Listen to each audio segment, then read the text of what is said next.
Bienvenido a Ministerios BEA con el pastor Mauricio Sánchez Scott. Esperamos que este mensaje sea de bendición para tu vida.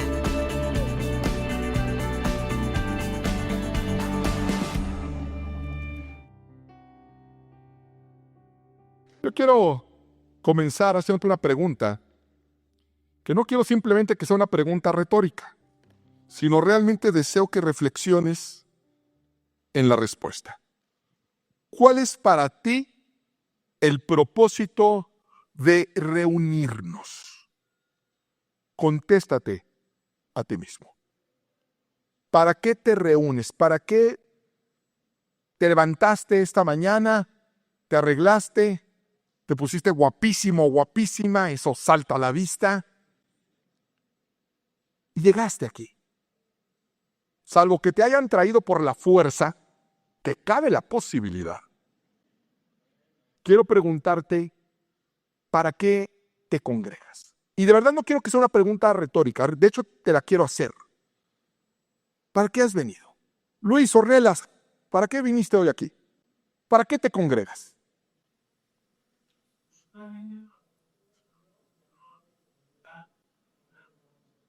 Muy bien. Sam, ¿para qué te congregas? ¿Para qué te congregaste hoy aquí? Para acercarse más a Dios, para comunión. Hermano Javier, ¿qué lo trajo a usted por estas latitudes? Pues, escuchar la palabra de Dios es un mandato que es reunirnos como hermanos. Muy bien, sí, por obediencia, por mandato es correcto. Bernardo, ¿qué te trajo hoy a la iglesia? Tiene hambre de la palabra de Dios, porque yo también tengo hambre. Yo siempre tengo hambre. Claro, tenemos una necesidad de la palabra de Dios. Y así cada uno de ustedes tiene una razón que lo impulsó a venir aquí. Y todas son correctas. Todas las respuestas que recibí son correctas, son maravillosas. Pero hay algo que no debemos obviar. Y es que quien nos convocó, quien tuvo la idea original de congregarnos, fue Dios. La iglesia es una idea de Dios, no es nuestra idea, no fue idea nuestra. ¿Saben qué? Como los domingos no hay nada que hacer, vamos a levantarnos temprano, el único día de descanso, vamos a levantarnos temprano ese día, ¿cómo no? Y vamos a reunirnos, y vamos a cantar, y vamos a alabar, No fue nuestra idea, es una idea de Dios. Y aunque es verdad, Dios va a saciar nuestra hambre, estamos obedeciendo un mandato, tenemos comunión, recibimos palabra, recibimos guía, es sensato preguntarnos, ¿y cuál es la razón de Dios para congregarnos? ¿Qué es lo que Dios tiene en mente? Yo tengo en mente algo, yo voy por una bendición, quizás estás esperando un milagro, una palabra de consuelo. Y es verdad, pero ¿cuál es la idea de Dios? Y Él es claro en su palabra. La idea de Dios es transformar tu vida. Lo que Dios quiere es transformar nuestra vida. Él nos pide que nos reunamos para transformar nuestra vida por medio del poder de su palabra, por medio de instrucciones precisas y claras. Y si es idea de Dios, porque nada de lo que hacemos en un servicio es idea de nosotros. Hay gente que luego piensa que sí.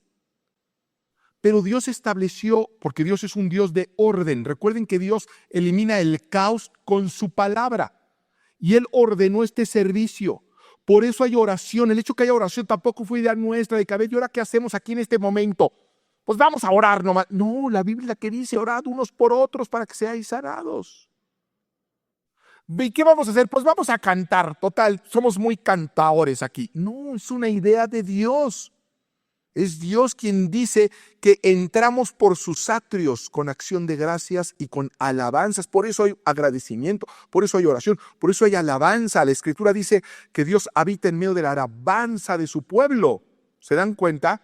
Y por eso debemos de entender la importancia del culto y del servicio y de asistir puntuales. Porque luego hay personas que creen que ir a la iglesia es como ir al cine y que la alabanza son los cortos. O que es música de fondo para que se oiga bonito en lo que uno va llegando. No, la alabanza, la oración, la administración son partes fundamentales del plan de Dios para transformar tu vida.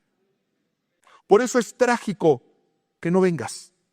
Y por eso es trágico que cuando vengas te pierdas momentos que Dios diseñó para bendecir tu vida. Así que el culto es una idea de Dios. No solamente hemos venido a reírnos, a llorar, a tener comunión, a cantar, a bailar. No, usted ha venido para que pase algo en su vida.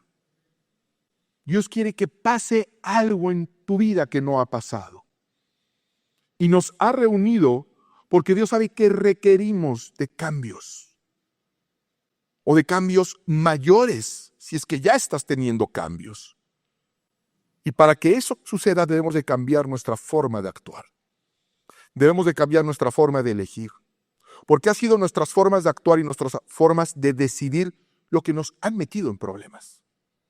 Quizá ahorita estás en medio de una problemática que si aterrizas un poco te darás cuenta que fue tu forma de actuar, fue tu decisión estar en el problema en el que estás. Por hecho, por dicho e incluso por omisión. No porque queremos que nos vaya mal, no porque queríamos estar en esta dificultad, sino porque normalmente nos metemos en problemas. Son difíciles los problemas que nos llegan de manera azarosa. El 90% de nuestras dificultades las hemos creado nosotros mismos, por hacer o por no hacer algo que debíamos haber hecho. Por eso es que declaramos aquí, que por eso yo también no quiero que se convierta luego en un rito. ¿Y qué hacemos? ¿Quién sabe? Pero está padre, apréndelo de memoria y repítelo. La declaración es autoconviccionar, es decir, voy a abrir mi mente y yo conscientemente abro mi corazón para permitirle a la palabra de Dios entrar en él. Porque estoy consciente de que la palabra de Dios, que es fiel, que es verdadera, tiene ese poder. Esa es la importancia de la declaración. Porque muchas veces nos equivocamos al creer que van a venir a nuestra vida grandes cambios y que para que vengan esos grandes cambios es necesario que suceda algo muy grande en nuestra vida.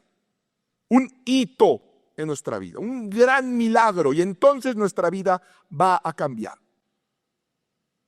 Tenemos que sacarnos la lotería y entonces sí nuestra vida cambiaría y entonces sí haría muchas obras buenas y entonces sí cambiaría mi forma de vivir. La verdad es que no es así.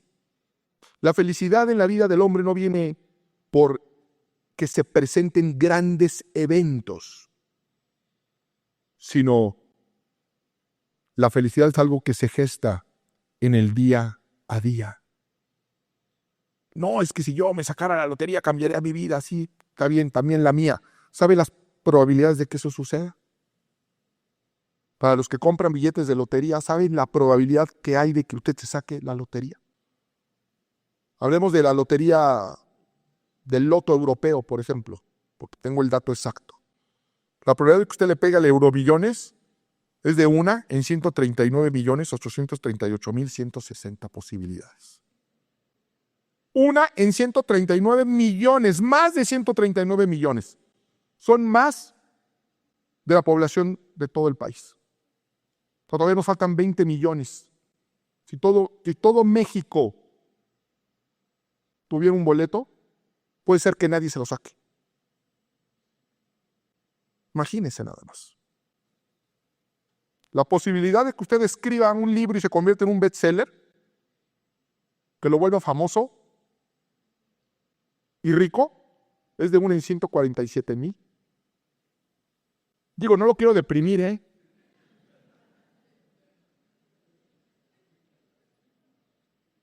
La probabilidad de que usted abra un negocio y sea exitoso es de 1 en 32,000.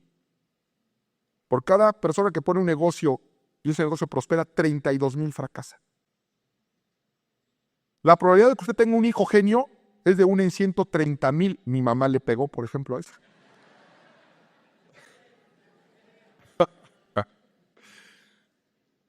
La cuestión es que es poco probable que su vida cambie esperando un gran suceso.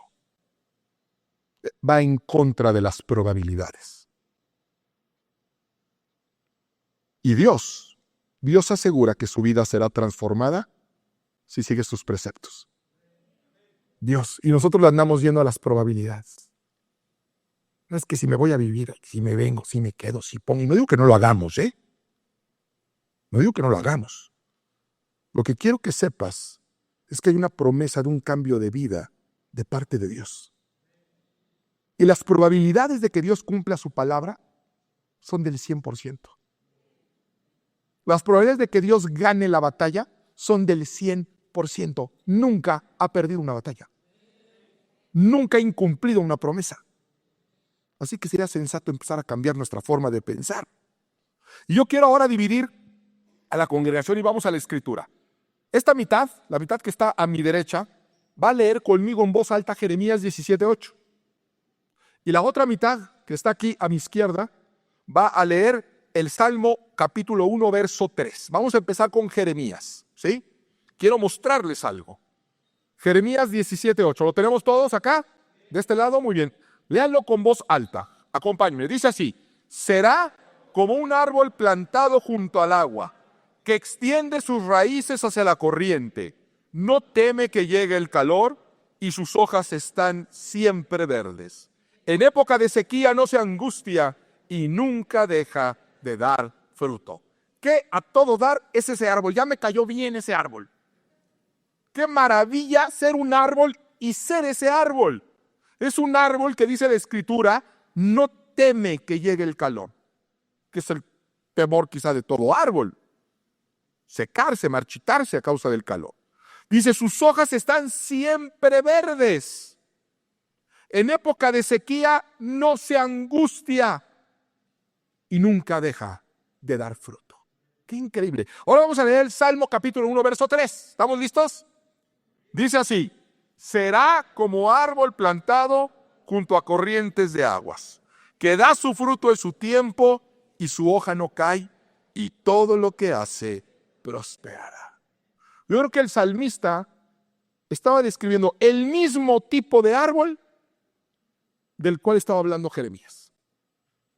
Es el mismo árbol, con las mismas características. Entonces yo dije, pues ¿qué árbol será?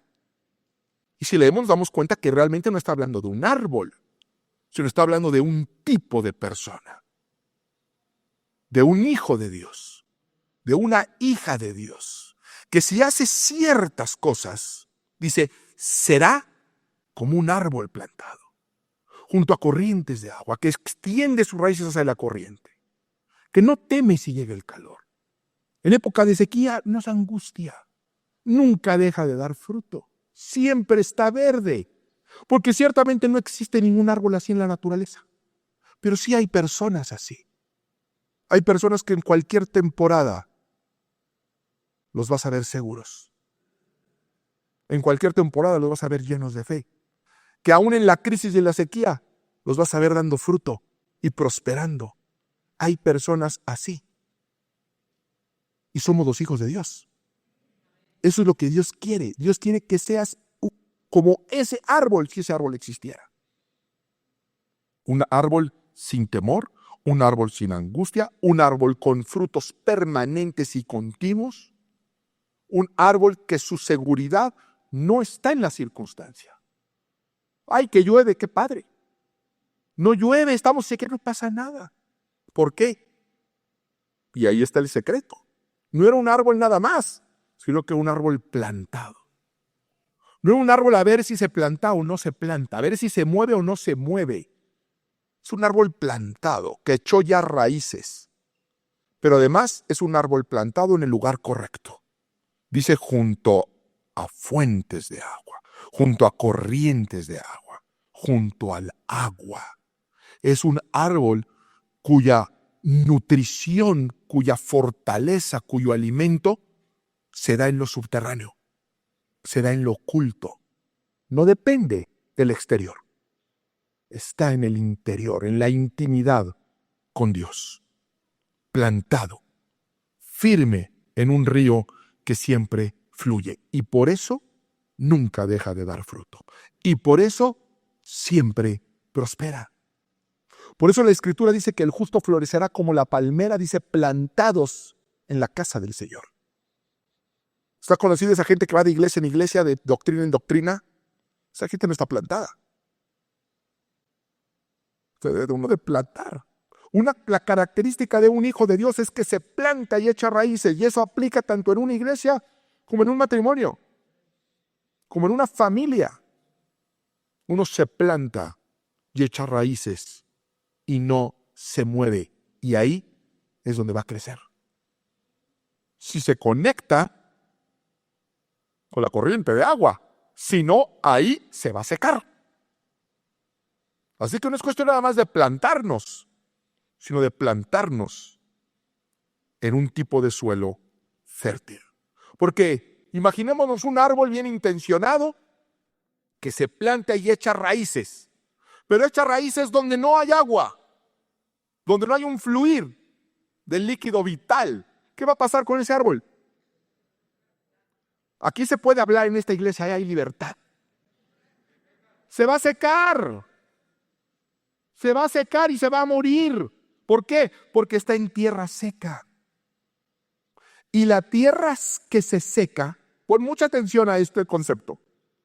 La tierra que se seca, si no pasa nada y sigue seca y seca y seca, de lo seco va a pasar a lo erosionado. Se va a empezar a erosionar.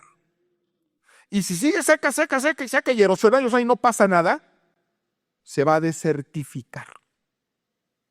Es un proceso. La desertificación, y te voy a leer la definición del diccionario. La desertificación es un proceso de degradación en el que el suelo fértil y productivo pierde el potencial de producción. Lo voy a repetir. La desertificación es un proceso de degradación en el que el suelo fértil y productivo pierde el potencial de producción. Esa es la definición en lo natural, pero aquí estamos hablando en términos espirituales, porque Dios usó esa ilustración del árbol para darnos una realidad espiritual. Lo que se seca se erosiona y lo que se erosiona se desertifica. Y es un proceso, es algo gradual, no es de la noche a la mañana. Eso es verdad en un árbol, es verdad en un matrimonio, es verdad en una familia, es verdad en un negocio. Lo que empezó siendo fértil y dando fruto, si se seca y no se toman medidas, se empieza a erosionar. Y en un momento, algo que era fértil se erosionó y se convirtió en un desierto. Y esto sucede como resultado de la erosión y de la falta del agua. Y todo desierto tiende a crecer. Los desiertos en el mundo están creciendo, no están disminuyendo. Solamente hay un desierto en el planeta que está disminuyendo. Voy a llegar a él. Pero los desiertos tienden a crecer. ¿Por qué? Porque lo seco transmina, por decirlo de alguna forma, esa sequedad. Lo erosionado empieza a erosionar, empieza a ganar terreno para erosionarlo, no al contrario. No al contrario.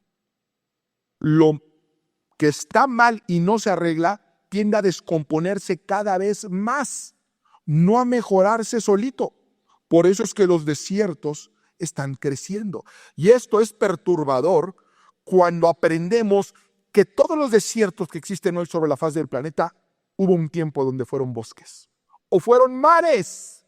¿Lo puedes creer? Los desiertos donde no hay nada más que dunas de arena, hubo un tiempo, hubo años donde fueron bosques llenos de vida, donde hubo mares llenos de peces, y hoy son desiertos. De hecho, según datos del programa de la ONU para el Medio Ambiente, el 40% de la superficie de los continentes puede considerarse como áreas desérticas. en crecimiento, donde sobreviven millones de personas en condiciones de persistente sequía y escasez. No necesitamos estudios de la ONU para darnos cuenta que existen personas, matrimonios, economías, emociones que viven en condiciones de persistente sequía y escasez. Matrimonios que se secaron, se erosionaron. Y ahora lo que fue un bosque de alegría, lo que fue un océano de amor, hoy es un desierto terrible. Y a veces decimos, déjalo a ver si se compone. Los desiertos no se componen solos. El suelo erosionado no va a mejorar de manera espontánea. La desertificación tiene que tener algo para poder revertirse, no se va a revertir. Por eso muchas veces cuando estamos en relaciones ya erosionadas, en relaciones desertificadas, dale tiempo, y le das tiempo y no mejora. Es más, no solamente no mejora, empeora. Dice, oye, no, pero ya fue mucho. O sea, sigue enojada. Ya ni me acuerdo por qué se enojó. Ya ni me acuerdo. Es más, no me acuerdo cómo empezó esta separación entre nosotros. Hay matrimonios que llegan, ¿y cómo empezó todo? Y los ves, ¿cómo empezó? No, pues no sé, pero ya no la soporto. No, pero ¿te casaste así con una mujer insoportable? No, yo la amaba. Ok, ¿cuándo empezó el problema? Ya ni se acuerdan. Ha pasado tanto tiempo en el desierto que ya hasta se les olvidó la razón. Y por supuesto no mejoró. Y dijeron, pues vamos a dejarlo, que el tiempo mejore. No, el tiempo no mejora todo. No los desiertos. Empeoran. Crecen. Porque lo seco no va a traer sanidad. Lo seco va a traer siempre cosas feas. Usted vaya al desierto, ¿qué se va a encontrar ahí? Pues culebras, serpientes, escorpiones, coyotes hambrientos. Bueno, la flor de eso es el cactus, imagínese usted nomás. Un cactus todo verde lleno de espinas y esa es la flor, la plantita que se da, imagínese nada más. Lo seco no atrae nada bueno. Atrae de hecho falta de crecimiento, falta de fruto. Las mariposas se van, las ardillitas se van. Las cosas hermosas huyen de los desiertos porque a nadie le atrae lo seco. Tendrían que estar loca la naturaleza para sentirse atraída por el desierto. Lo único que atrae el desierto son cosas feas, en lo natural y en lo espiritual. En lo espiritual hay un género que se ve atraído por los lugares secos. Vamos a la Biblia. Mateo capítulo 12, verso 43. Una enseñanza de nuestro Señor Jesucristo. Mateo 12, 43.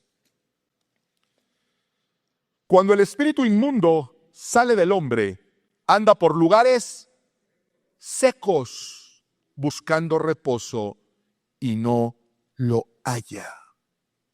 Los espíritus inmundos se mueven en lugares secos. Aquí Jesús está hablando de una persona que es liberada por demonios y si los demonios inmediatamente se van a lugares secos. ¿Por qué? Porque evidentemente un demonio no puede estar donde está el fluir del río del Espíritu Santo. Entonces se van a lugares secos. Los demonios andan en lugares secos donde no hay fluir y por eso nuestro enemigo espiritual le interesa que ese fluir en el que tú estés, ese río, se estanque en tu vida. Se estanque primero para que se seque después, se erosione posteriormente y finalmente se desertifique. Y ese es el peligro de los lugares secos. Ese es el peligro de las personas secas. ¿Ha visto esas personas que son secas en su trato? ¿Cómo es? No es una persona muy seca. Y no estamos hablando del índice de humedad, sino de una forma de ser. Esas esposas que son secas en su trato con su esposo. Esos esposos que son hoscos y duros con su esposa. Esos son los lugares que le fascinan a los demonios. Ese es el peligro de ser secos. Y por eso la instrucción bíblica una y otra vez es: mujeres, no sean secas con sus maridos. No, pero ya, ¿por qué me voy a someter a él con este desgraciado? No, dices, porque abres puertas espirituales. Varón, trata a tu mujer y ámala como Cristo amó a la iglesia. Pues sí, eso soy muy bonito, pero es que mi vieja no es como la iglesia, no sabe cómo se porta. Sí, pero es que abres caminos secos donde nada más estás atrayendo puro demonio a tu casa. Padres, no sean secos con sus hijos. Es tan trágica esa idea en la cual nuestros hijos varones les hemos enseñado a ser secos, en que los hombres no lloran, los hombres somos duros, los hombres somos secos. Y ya llegué, papá. Qué bueno, mijo. Pásele. Buenas noches, señor. ¿Creen que así están educando bien a sus hijos? ¿Cuándo fue la última vez que usted como padre besó a su hijo varón? Es una rareza ya. Es una rareza, nos hemos vuelto secos. ¿Por qué? Porque nos han lavado el cerebro, porque hay un interés en que hay una relación seca con nuestros hijos. ¿Se dan cuenta? El futuro de un país va a estar en problemas si los jóvenes tienen problemas. Y los jóvenes van a tener problemas siempre si sus hogares están en problemas. Y el 98% de los problemas en un hogar es a causa de economías secas o de tratos secos. Mi esposa y yo atendemos muchas personas con problemas matrimoniales. Y la constante es que hay problema porque no hay dinero. Y fíjense qué curioso, cuando uno no trae dinero, y esto ya lo he platicado antes, yo tenía un amigo en la secundaria que le echamos el seco. Y es que siempre, vamos a la tiendita, y bueno, ¿tú qué vas a querer? Yo, mi hijo, unas papas, toma, y sacar, tú toma todo 5 pesos, compra unos frijoles, y el seco decía, ¿y tú qué? No, yo ando seco, y siempre se sacaba así las bolsas del pantalón y no traía nada, decía, no, yo ando seco. Bueno, pues se le quedó el seco, imagínese usted, porque además se relaciona eso, estoy seco, con una economía incluso, que es la razón número 1 por la que discuten los matrimonios. ¿Sabía usted? ¿Usted sabía que es la razón número 1? Por falta de dinero, que es lamentable. Pero es la verdad. Por economías secas. O es que ya no me habla, es que ya no me toca, es que ya no me besa, es que ya no me mira, es que por relaciones secas. ¿Y quién está feliz ahí? Pues los espíritus inmundos. Porque les da a usted un oasis donde estar. Oasis para ellos. Desierto para usted. Para su casa y para su generación. Al diablo le interesa que usted sea seco y que quede seco. Y va a tratar de erosionar sus fundamentos. Ese mar, que alguna vez fue un mar, convertirlo en un desierto. Les comentaba que solamente hay un desierto en el planeta que está revirtiendo su desertificación. Y esto sucede, y no creo que sea casualidad, en la nación de Israel. Israel está convirtiendo sus desiertos en viñedos, sus desiertos en hortalizas, con algo que se conoce en agronomía como el milagro israelí.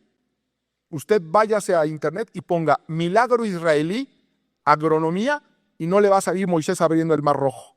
Se están refiriendo al milagro de que están revirtiendo los desiertos con la tecnología que están implementando.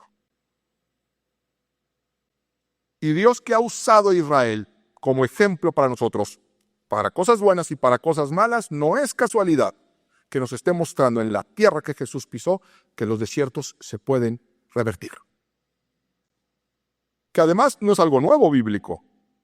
No es algo nuevo bíblico. Y fíjese lo que Jesús dijo en una ocasión. Vamos a Juan capítulo 7, verso 37 en adelante. Juan capítulo 7, verso 37.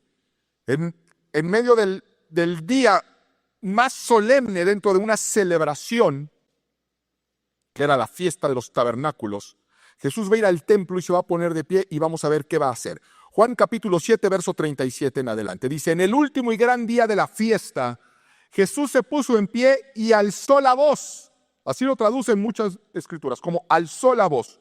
Pero la palabra original en griego es la palabra kratzo, que es mucho más que alzó la voz. Yo considero que alzó la voz se queda corto.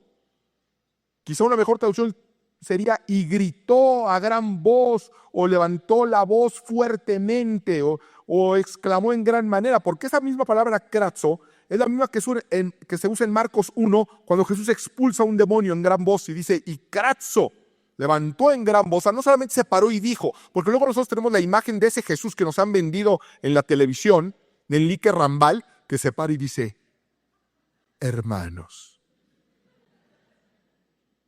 vosotros creéis. Bueno, no es al menos lo que sucedió en esa ocasión, porque dice kratzo, es la misma que se usa en Mateo 21, cuando la multitud le está dando las hosanas a Jesús, llegando a Jerusalén con palmas y un gran júbilo y un gran escándalo. Entonces quiere decir que Jesús sí levantó la voz, pero hay que contextualizar que lo hizo de una forma muy particular, para que todo el mundo lo oyera y que era un clamor y un grito. ¿Y qué fue lo que dijo? Vamos a leer. En el último y gran día de la fiesta, Jesús se puso en pie y alzó la voz, diciendo, si alguno tiene sed, venga a mí y beba. Si alguno tiene sed, venga a mí y beba. El que cree en mí, como dice la Escritura, de su interior correrán ríos de agua viva. El que tenga sed, venga y beba. Y yo les aseguro que de ese interior seco van a fluir ríos de agua viva. Pero lo que viene es impactante en el verso 39. Esto dijo, esto gritó, esto exclamó del Espíritu que habían de recibir los que creyesen en él, pues aún no había venido el Espíritu Santo, porque Jesús no había sido aún glorificado. Jesús estaba dando una palabra profética para aquella generación que habría de recibir al Espíritu Santo, que es nuestra generación. El Espíritu Santo está disponible a partir de Pentecostés. Y Jesús se está refiriendo a ese tiempo, al tiempo de la venida del Espíritu Santo. Dice, llegará ese día donde el que venga y beba de su interior, brotarán ríos de agua viva. Brotará vida de su boca. Y si brotan ríos de agua viva de su boca, es porque brotan ríos de agua viva en su corazón, porque están conectados al río que fluye, que es el Espíritu Santo. Va a dejar ese carácter seco y va a cambiarlo por un carácter alegre. Se va a convertir en una persona amable. Ese espíritu del que habló Jesús, el cual haría que brotaran ríos de agua viva, es el mismo espíritu que lo levantó con poder de entre los muertos. Es el mismo espíritu que con poder envió ángeles a que removieran la roca para que Jesús se manifestara resucitado al mundo. Es ese mismo poder. Y su obra es la misma. Usted va a empezar a ver esos cambios, porque el poder del Espíritu va a remover esas piedras secas en su vida. Piedras de resentimiento, de rencor, de envidia, para dar paso al perdón, a la misericordia. Y todo a su alrededor empezará a reverdecer como la vara de Aarón. No es un concepto nuevo. Dios nos lo ha mostrado una y otra vez. Si una vara puede reverdecer, si un desierto se puede revertir, si un muerto puede volver a la vida, dice Dios, ¿tú crees que no puedo revertir lo que tú estás viviendo? ¿Tú crees que no puedo volver a hacer que florezcan esos sentimientos que hubo alguna vez? ¿Esos sueños que tuviste alguna vez? Sí, hoy estás en el desierto, pero Dios nos ha mostrado y de hecho introdujo a su pueblo al desierto para mostrarnos que en el desierto, si estás con Cristo, todo reverdece. Todo vuelve a la vida. Quiero que vayamos a una parte, a Isaías. Isaías 44, a partir del verso 2, donde hay una palabra muy misteriosa. Durante siglos se ha discutido el significado de esa palabra. Y por lo tanto es una palabra tan de difícil traducción que casi no se usa. Quizá nunca habías leído esta parte de Isaías y quizá nunca habías escuchado esta palabra que estás a punto de escuchar. Isaías 44, 2 en adelante dice: así dice Jehová, hacedor tuyo y el que te formó desde el vientre, el cual te ayudará. No temas, siervo mío Jacob, y tú, Jeshurún. Jeshurún, Jeshurún, dicen otras escrituras. Y se ha discutido mucho qué quiere decir Jeshurún. No quiero quedarme ahí mucho tiempo pero lo puedes investigar, es una porción de muy difícil traducción. Los eruditos, los biblistas, están de acuerdo en que es una manera simbólica de referirse al pueblo de Dios. Que cuando habla de Jeshurún está hablando del pueblo de Dios. Por eso muchas versiones modernas traducen esa palabra Jeshurún como querido pueblo mío, o pueblo de Jacob, o mis elegidos, o mis amados seleccionados. La verdad es que teológicamente Jeshurún es el carácter ideal del pueblo de Dios. Y quiere decir juntos, todos juntos. Juntos, todos juntos. El pueblo de Dios junto, todo junto. Los elegidos de Dios juntos, todos juntos. La nación espiritual de Dios junta, toda junta. Jeshurún es Moisés y Josué con todos sus capitanes en el Sinaí para defender el pacto. Jeshurún sería David y todo el ejército israelita enfrentando a Goliat y al enemigo filisteo. Jeshurún es Jesús reunido, compartiendo con sus discípulos y siendo empoderados para ser sus testigos hasta los confines de la tierra. Jeshurún son sin duda los cristianos del día de Pentecostés, que se nos narra en Hechos capítulo 2, que cuando llegó el día de Pentecostés, ese día donde iba a descender el Espíritu Santo sobre el pueblo de Dios, dice la Escritura textualmente, estaban todos unánimes y juntos. Juntos, todos juntos. Eso es ser Jeshurún. Isaías 44, 2 y 3. Lo vuelvo a leer para terminar la idea, porque no se queda ahí nada más en una anécdota de qué significa Jeshurún.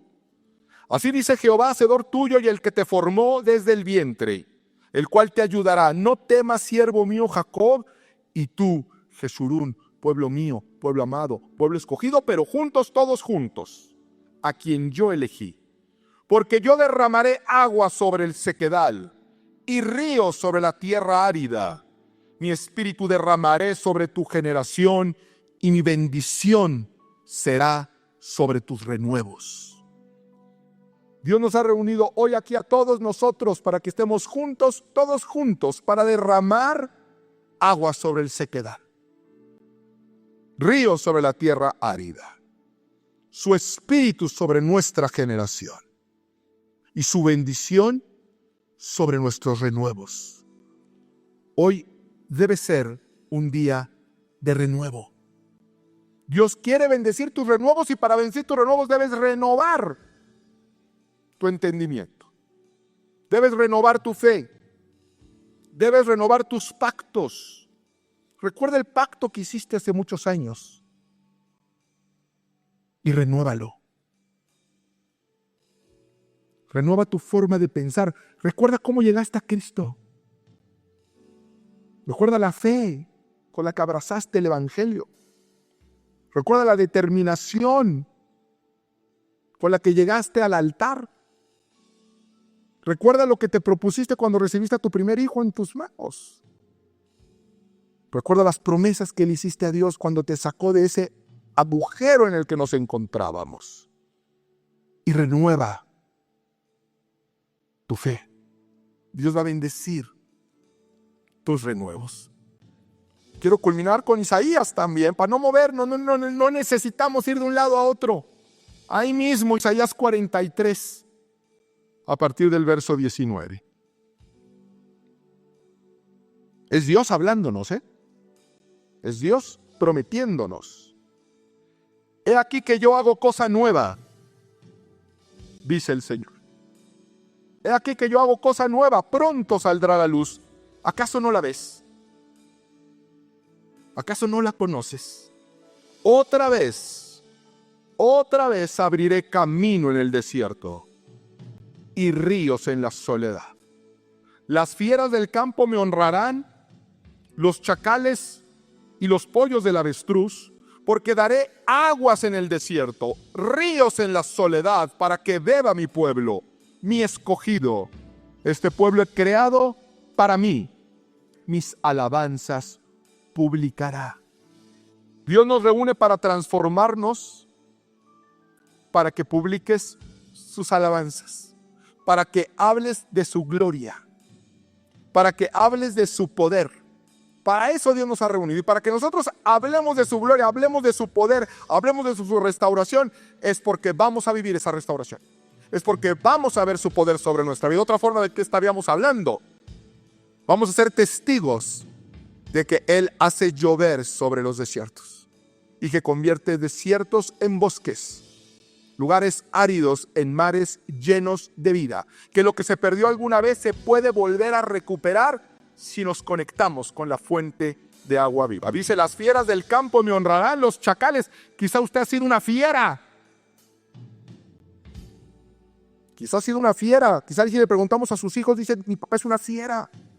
Si le preguntamos a su esposa, dice, es una fiera, es un chacal. Pero con los que hace negocio, normalmente es un chacal. Bueno, la Escritura dice que hasta las fieras y los chacales, si se conectan a Él, van a terminar dando testimonio y llevando gloria a Dios. De un Dios que va a abrir camino en el desierto y ríos en las olas. Mi oración es que nuestro corazón sea sumergido en el río de vida y que brote ese manantial de agua viva y que seamos una familia, un matrimonio y una iglesia Jeshudul, que proclame el poder y la grandeza de Dios. Que Dios nos bendiga. Ministerios BEA con el pastor Mauricio Sánchez Escort. Esperamos que este mensaje sea de bendición para tu vida. Para conocer más, visita nuestro sitio en internet www.iglesiabea.com. Gracias por escucharnos.